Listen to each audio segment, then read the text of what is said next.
Hi dear friends, welcome to G centric.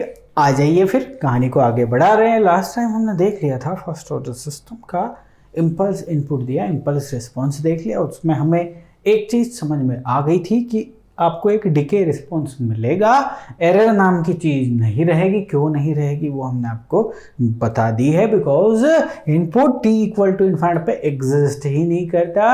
भाई कुछ भी चीज़ों को घटाना है तो कंपेयर करने के लिए उनका एग्जिस्ट होना भी तो जरूरी है। यस और नो? ओके सर, सारी चीज़ें देख ली, ठीक है।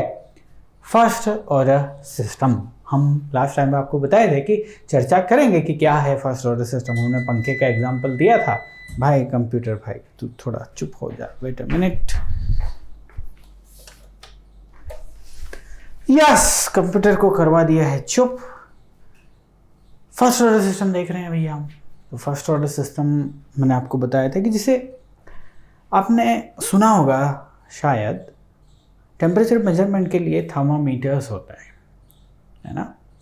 आरटीडी करके एक थर्मोमीटर होता है, रेजिस्टेंस टेम्परेचर डिटेक्टर।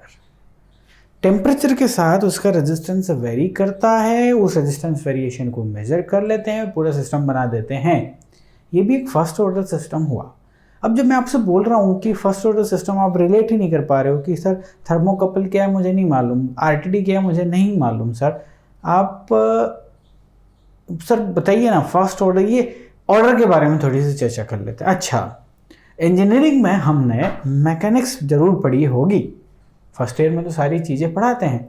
वहाँ पे डिग्री ऑफ फ्रीडम जरूर पढ़ा होगा। तो डिग्री ऑफ फ्रीडम जो मैकेनिकल में है ना, यहाँ कंट्रोल सिस्टम में वही ऑर्डर है। जितना ज़्यादा ऑर्डर उतना ज़्यादा डिग्री ऑफ फ्रीडम। किस चीज़ का डिग्री ऑफ फ्रीडम? किसी भी सिस्टम में मौजूद एलिमेंट्स का डिग्री ऑफ फ्रीडम समझ लीजिए। तो वही कहानी जब कंट्रोल सिस्टम में आती है, मैथमेटिक्स में आती है, तो एस की जितनी ज़्यादा टर्म बढ़ती जाती है, इसका मतलब हायर ऑर्डर बढ़ता जा रहा है। हायर ऑर्डर मतलब सिस्टम में डिग्री ऑफ फ्रीडम बहुत हाई है। जैसे कि फॉर एग्जांपल एक समझ लीजिए एक शिप है, आप शिप में जा रहे हैं। अब शिप क्या है कि लहरों पे ऑसिलेट्स करता रहता है, खुद को ऐसे ऐसे करता रहता है। उसकी जब डिज़ाइन की जाती है ना, तो उसको इस टाइप से डिज़ाइन किया जाता है शिप को कि भाई ये जो ऑसिलेशंस हो रहे हैं ना, ये खुद को कंट्रोल कर ले, कहीं ऐसा नहीं हो जाए कि बह जाए भावनाओं में, है ना।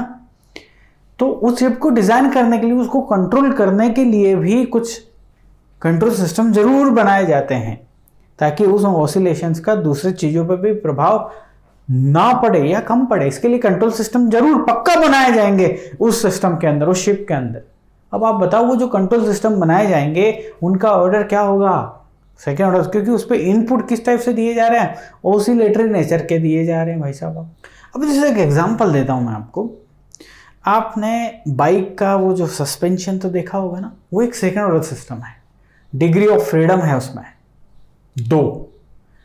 आप ऐसे ऑसिलेट कर सकता है, मूवमेंट कर सकता है। तो सर उसके अंदर मौजूद जो स्प्रिंग है, मास है, और ये जो डैम्पिंग और सारी जो पूरी कहानी है, इसको मैकेनिकल सिस्टम में हम इक्वेशन बनाएंगे और फाइनल इक्वेशन क्या सेकेंड ऑर्डर की आएगी क्या? जी हाँ, मैं यही बोल रहा हूँ। जितना ज़्यादा डिग्री ऑफ फ्रीडम उतना ज़्यादा हमारे पास ऑर्डर मिलेगा। लेकिन सर इलेक्ट्रिकल नेटवर्क्स में समझाइए ना, इलेक्ट्रिकल नेटवर्क्स में जैसे एक आरसी सर्किट हमारे पास हुआ। ध्यान से देखना जरा, घबराइए मत, बेसिक चीज़ों को पढ़ रहे, सब कुछ समझ में नहीं आएगा। जब तक समझ में नहीं आता आगे बढ़ने की हमारी कहानी नहीं है। आप में भी बहुत सारे स्टूडेंट ऐसे हैं ना प्यारे बच्चों की, जब तक कुछ चीज़ें समझ में नहीं आएगी आगे बढ़ेंगे नहीं। और ये होना भी चाहिए लाइफ में, सारी चीज़ें समझ के चलेंगे ना भाई साहब। ओके, एक आरसी सर्किट लेता हूँ मैं। Here it is, this is R and this is nothing but C. जब आप इसे कन्वर्ट कर लोगे इस डोमेन में, तो इसकी कहानी कुछ बनेगी ऐसी।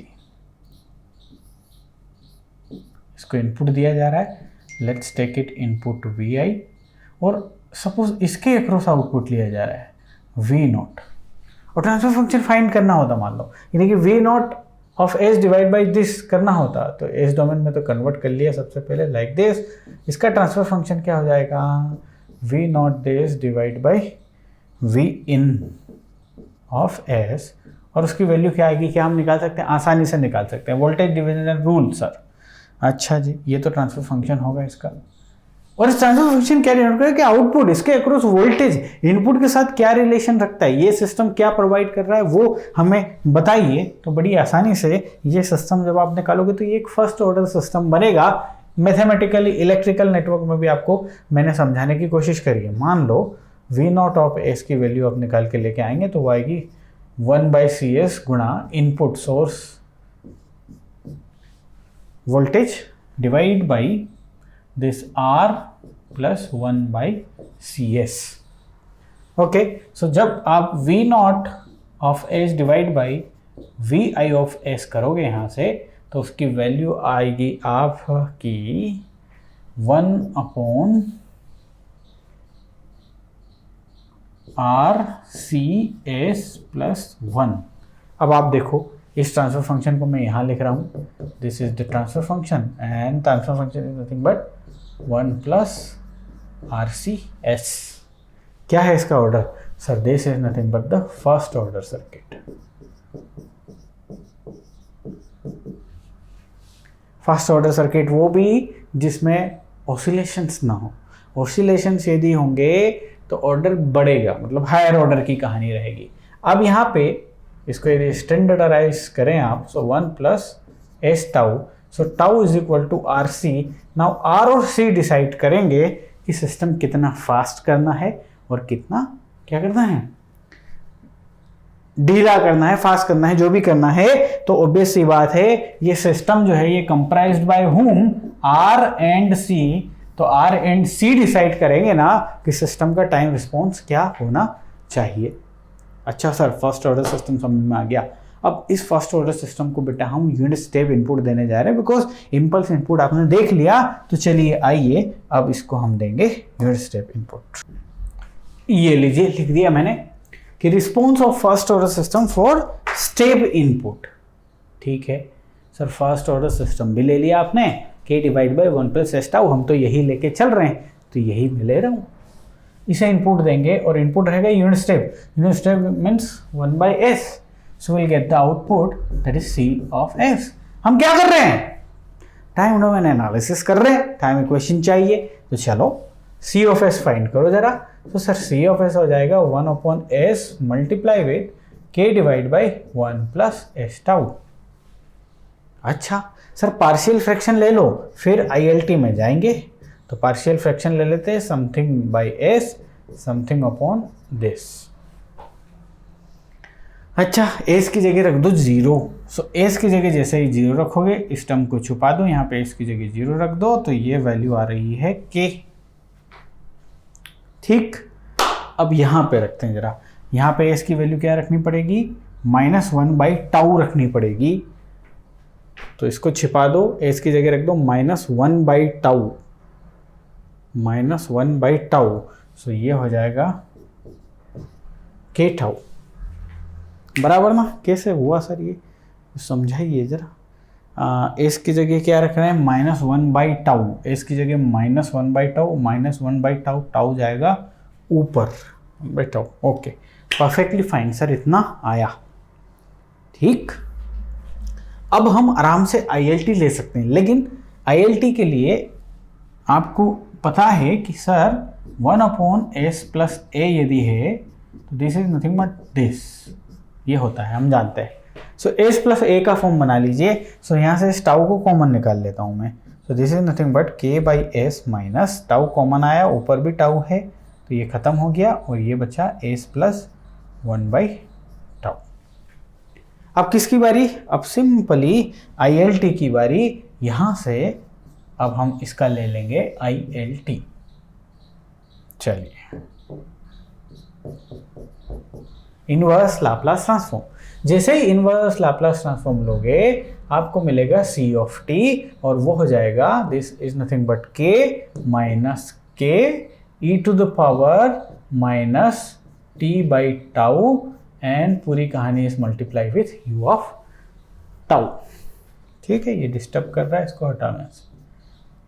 तो यहाँ ILT लिख लो, ILT। सर ये मिला, k भी बाहर निकाल सकता हूँ, So this is nothing but k1 minus e to the power minus t by tau u of t. This is the response जिसकी बात करेंगे, या जो आपके काम की चीज है, जैसे कि यूनिट इम्पल्स में जब आपने इम्पल्स इनपुट दिया था तो वहां भी आया था ना, तो बार बार उसको भी लिख लेते हैं क्योंकि दोनों महत्वपूर्ण है और आपको याद होने चाहिए। और वो एक बार दिखा दूं आपको, हमने क्या लिया था, k by tau E to the power minus T by tau लिया था ना, ये रिस्पॉन्स था इनपुट जब इम्पल्स थी, ठीक। So this is nothing but k by tau E to the power minus T by tau, ठीक है, जिसके साथ कुछ भी नहीं है, u ऑफ t तो है ही, तो वो तो कोई प्रॉब्लम है ही नहीं। ये दो इनपुट, ये किसके लिए है भैया, स्टेप के लिए, और ये किसके लिए है, इम्पल्स के लिए। दोनों ध्यान रखना है हमें, ध्यान नहीं भी रखना है तो हमें डिराइव करना आता है। अभी पोस्टमार्टम किसका करते हैं, इसका कर चुके, तो फिर इस पे आ जाइए। सर हमें मिला C of T is equal to K E to the power minus this and that. अच्छा, तो हमेशा की तरह हम क्या करेंगे, इसका हम ड्रॉ करेंगे graph. So C of T is equal to K 1 minus E to the power minus T by tau U of T. चलिए तो फिर करते हैं draw. So here it is, थोड़ा और इधर ले लेता हूँ, ये लीजिए एंड ये लीजिए। तो आपको चाहिए c ऑफ 0, तो चलिए यहाँ से निकालने की कोशिश करते हैं। c ऑफ 0 की वैल्यू जब आप निकाल के लेके आओगे बेटा, t की जगह रख दीजिए 0, और ये 0 प्लस है, मैं ऑलरेडी बता चुका हूँ, कंफ्यूजन नहीं करना u ऑफ 0 से, ठीक है। चलिए 1 1, this is nothing but the 0, बहुत ही बढ़िया। Now let's find out the c infinite. c infinite the value as steady state value e to the power minus infinity 0, so ले देके आपके पास बचता है k। तो पूरी जो कहानी है वो कैसी होने, ओ सॉरी, पूरी कहानी में आपका ग्राफ कुछ बन जाएगा ऐसा, ठीक है, ये ले लीजिए। This is nothing but your output c of t, this is on time, okay. और ये रिस्पॉन्स है। अब इस रिस्पॉन्स को यदि गौर से देखो तो इसमें वेरिएबल पार्ट भी है और कांस्टेंट पार्ट भी है, तो यहाँ भी वेरिएबल और कांस्टेंट पार्ट की भी कहानी समझ लेते हैं। चलिए यहीं समझते हैं, इसको खोलते हैं। c of t is equal to, अब u ऑफ t तो आप समझ जाएंगे ना कि है ही, जिसके साथ कुछ नहीं है उसके साथ तो वो है ही। तो ये वाला जो पार्ट है बेटा, this is nothing but the constant part.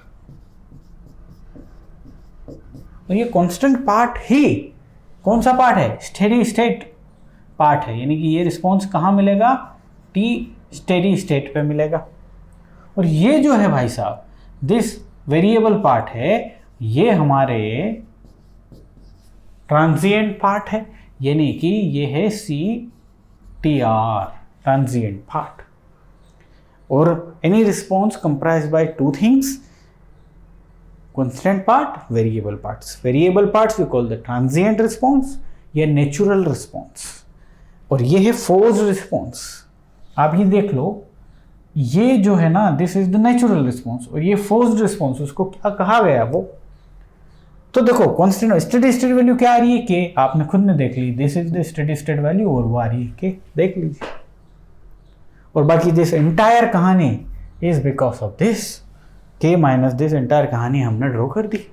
Sir सब कुछ समझ में आ गया सर, तो मैंने क्या बताया था। आप टाइम डोमेन एनालिसिस करेंगे तो आपसे पूछा जा सकता है स्टेडी स्टेट, आपसे पूछा जा सकता है स्टेडी स्टेट वैल्यू मतलब फाइनल वैल्यू, ट्रांजिएंट पार्ट, और साथ में स्टेडी स्टेट एरर के बारे में भी पूछेंगे। तो आइए फिर स्टेडी स्टेट एरर निकाल लेते हैं। Sir steady state error is nothing but RT minus c of t, where this t is nothing but t tends to infinite, ये ध्यान रखें आप, ठीक। तो आप देखो जरा ध्यान से, this steady state error r of t क्या है मुझे कोई बताएगा। Sir u of t not सिर्फ इनपुट है, माइनस c of t क्या कैलकुलेट करके लेके आए आप,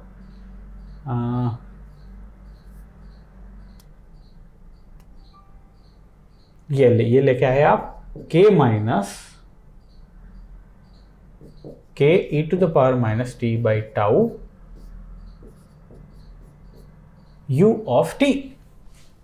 ठीक, सो ये स्टेडी स्टेट वैल्यू बन गई। अब मान लो ये k की वैल्यू 1 है, मान लो फॉर एग्जांपल दिस k की गेन की वैल्यू ही 1 है, तो क्या हो जाएगी, कहानी में ट्विस्ट आ जाएगा। ये u ऑफ t और ये u of t will cancel out and you will get only e to the power minus t by tau. Am I right? Yes. Only this. e to the power minus t by tau. This is the error. Wow. So error का खुद का एक graph आप draw कर सकते हो चाहो तो। This is the error. t equal to 0 पे एरर क्या होगी बेटा, 1 होगी, और जैसे ही समय बढ़ेगा ये हो जाएगी 0, because t equal to infinite पे इसकी वैल्यू क्या आ रही है, 0 आ रही है। तो यहाँ से क्या हुआ कि स्टेडी स्टेट एरर जो है वो होती है 0। ठीक, सो हाँ, यहाँ पे जब t इनफाइनाइट जैसे ही आपने रखा इसकी वैल्यू आ गई 0, यानी कि steady state error for unit step input is 0। यहाँ लिख लीजिए steady state error is 0। Not point हो गया, हमें कोई भी एरर नहीं मिलेगी। इट्स लाइक ये स्टेप इनपुट, पंखे का एग्जांपल दिया था, पंखे को आपने स्विच ऑन कर दिया, उसके बाद 2 पे सेट कर दिया, यानी कि एक स्टेप इनपुट दे दिया।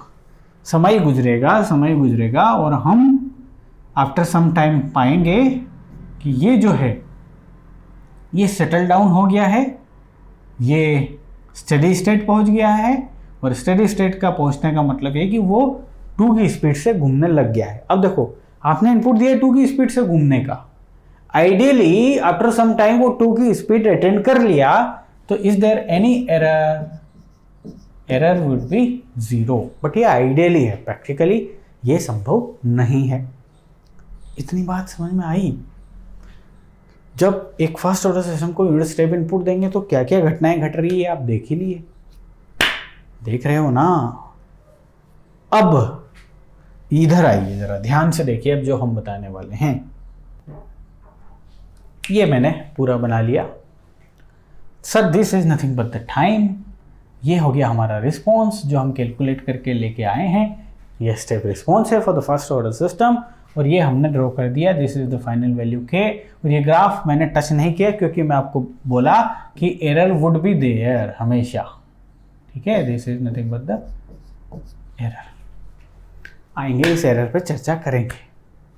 अब जरा ध्यान से देखो कि यदि ये सिस्टम है, दिस इज द सिस्टम, इस सिस्टम का यदि टाइम कांस्टेंट की बात करते तो आपको फर्स्ट यूनिट में बता दिया गया है डायरेक्ट कि टाइम कांस्टेंट बिंदास लिखिए सर, वैसे ही ये टाइम कांस्टेंट फॉर्म में है, and this time constant is nothing but the tau over here, ये बात क्लियर है। अब वो टाइम कांस्टेंट हम इसके रिस्पॉन्स से भी निकाल सकते हैं, हम देख चुके हैं ये बात। रिस्पॉन्स से जब रिस्पॉन्स 63% इंक्रीज करता है, सपोज यहाँ ले लीजिए 63%, this value is final value का 63% है ना। फाइनल वैल्यू क्या है बेटा, k है, तो k का 63% लिख लेते हैं। This value is nothing but 63% of k, और इस 63% ऑफ k तक पहुंचने में जो समय लगेगा ना, दिस समय is nothing but the tau, ये हम ऑलरेडी डिस्कशन कर चुके हैं। तो जब आप कैलकुलेट करोगे, मान लो इस जो आउटपुट लेके आए हो, तो आपको यही मिलेगा। अब मैं थोड़ा आगे बढ़ रहा हूं, ध्यान से सुनिएगा। अब एक कॉन्सेप्ट है राइज टाइम का यहाँ पे, ठीक है, और राइज टाइम को हम TR लिख देते हैं for the notation point of view.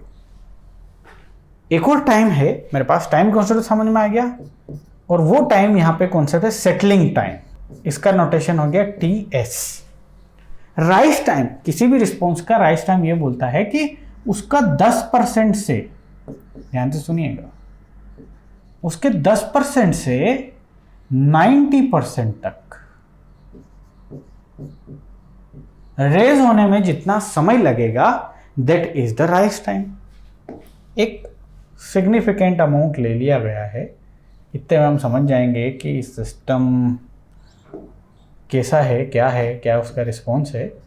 सो इसको हमने बोल दिया राइज टाइम, यानी कि सिस्टम को 10% से 90% तक रेज होने में जितना समय लगा दैट इज द। तो कुल मिला के राइज टाइम को यदि यहाँ पे हम देखें प्रॉपर, तो राइज टाइम ये हो गया TR, ये हो गया कि T 90% रीच करने में जितना समय लगेगा माइनस T 10% रीच करने में जितना समय लगेगा, उन दोनों के बीच का डिफरेंस, यानी कि ये टाइम 10% से 90% तक जाने में जितना समय लगा, मतलब ये बराबर। अब क्या आप ये समय निकाल सकते हैं कि इसको 90% रीच करने में कितना समय लगेगा?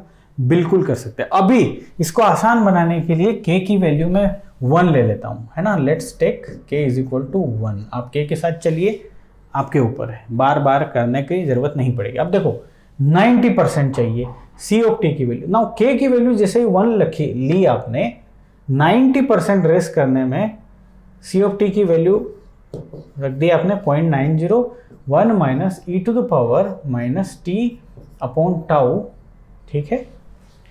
अब 90% रेस होने में क्या समय लग रहा है वो आप देख लो जरा ध्यान से यहाँ से।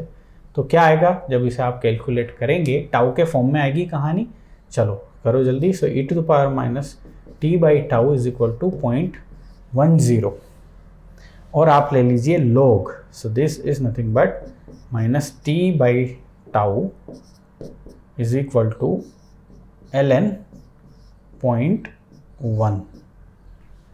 तो यहाँ से समय की वैल्यू जो आएगी that is for the T90। तो इसकी वैल्यू मैं लिखता हूँ कैलसी से। सो इसकी ln 0.1 की वैल्यू आ रही है 0.2 माइनस, और ये माइनस प्लस हो जाएगा। So this of tau is it okay? हाँ, टाउ इक्वल टू इतना आया, ये T90 आ चुका है, इक्वेशन नंबर 1।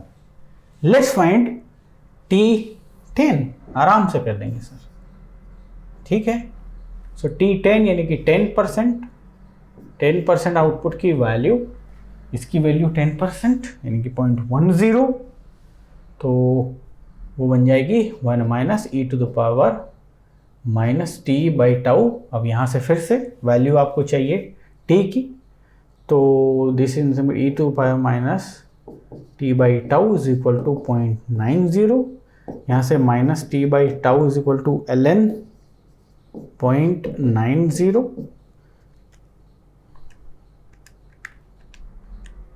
और इसकी वैल्यू आ गई यहाँ पे minus 0.10 minus t by tau, minus minus cancel, so t is equal to 0.1 tau, equation number 2। Now आपका rise time for the first order system is nothing but T90 minus T10, ये percent है, ठीक है, इसको यहाँ लिख दे रहा हूँ मैं। और T90 आया 2.30 tau minus 0.10 tau, so this is nothing but 2.2 of tau, ये होता है राइज टाइम। यानी कि सिस्टम को 10% से 90% तक जाने में कितना समय लगता है? 2.2 ऑफ टाउ, और ये ले लीजिए इन सेकेंड। नाउ टाउ की जो भी वैल्यू है उस सिस्टम की, उसका 2.2 times is nothing but the rise time. आई बात समझ में? नाउ किसी सिस्टम में यदि टाउ की वैल्यू है 2 सेकेंड, तो राइज टाइम की वैल्यू कितनी हो जाएगी? 4.4 सेकेंड। समझ में आया? ओके।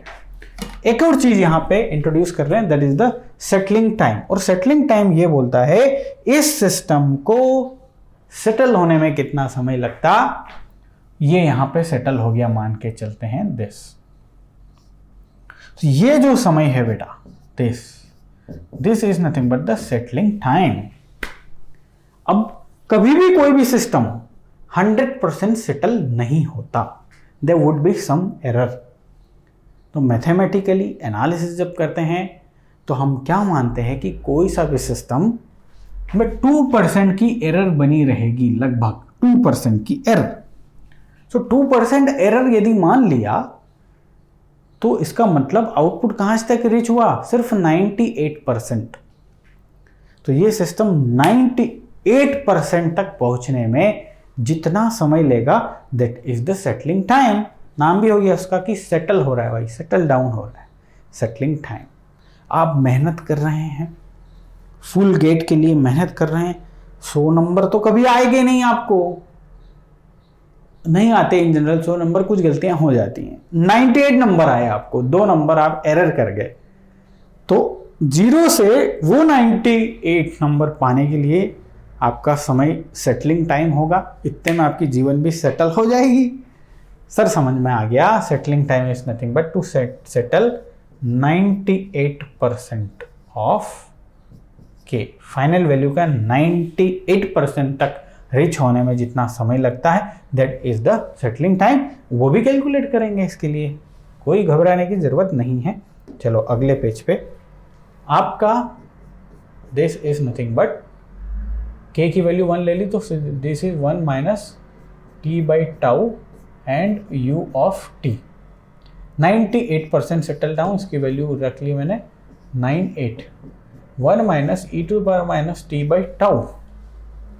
सो यहाँ से यदि आप देखोगे so E to power minus T by tau is equal to 0.02। Again calci उठाइए, so this is nothing but T by tau is equal to 3.91। So यहाँ से समय की वैल्यू लगेगी 3.91 टाइम्स ऑफ टाउ। जितना भी टाइम कॉन्स्टेंट होगा उसका लगभग 4 गुना।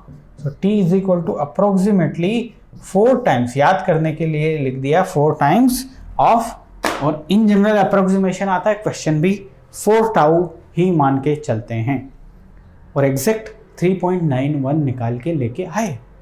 अच्छा सर, सो यहाँ से बड़े महत्वपूर्ण आपने बात बताई, और वो ये कि सबसे पहले tau is nothing but the time constant. Sir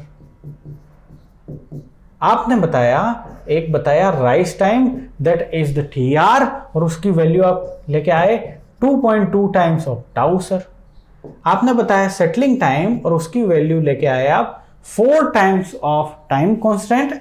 and ये सारी चीजें सिर्फ और सिर्फ फर्स्ट ऑर्डर सिस्टम के लिए है। सर आई बात समझ में? तो फर्स्ट ऑर्डर सिस्टम से रिलेटेड ये तमाम चीजें पूछ सकते हैं। अगली क्लास में मैं कुछ क्वेश्चंस लूंगा और उन क्वेश्चन में यही करवाऊंगा।